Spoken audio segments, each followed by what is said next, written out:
महाराष्ट्र माझा 24 बातमी विशेष. यांचा त्रास इतर 5 राहणाऱ्या जानेवारीला लोकांना महाराष्ट्र होत माझा आहे. 24 त्यांचे पार्किंग आहे ते सगळे इथे लावलेल्या गाड्या आहेत आणि यासाठी जबाबदारी कोणाची आहे? पार्किंग विषयी बातमी महानगरपालिकेची आहे त्या का बातमीचा प्रशासनाची आहे? इम्पॅक्ट असा झाला. 12 फुटाचा कोथरूड पोलीस स्टेशनचे निरीक्षक श्री शेळगे साहेब यांनी दखल घेत यांच्या मार्गदर्शनाखाली ट्रॅफिक पोलिसांनी आज कारवाई सुरू केलेली आहे.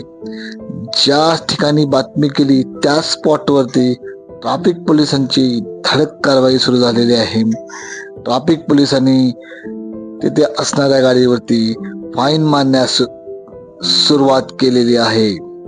ट्रॅफिक पोलिसांनी त्या स्पॉटवरती ज्या गाड्या उभ्या आहेत त्या गाड्यावरती फाईन मारण्याचे सुरुवात केलेली आहे. महाराष्ट्र माझा 24च्या बातमीचा इम्पॅक्ट.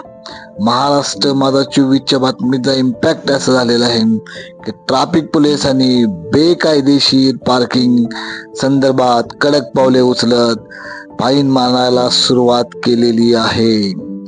पुढे जाऊन मेट्रो प्रशासन व महानगरपालिका व RTO यांच्यावर समन्वय साधून या बेकायदेशीर पार्किंग विरोधात नक्कीच पावले उचलले जातील असे संकेत दिले.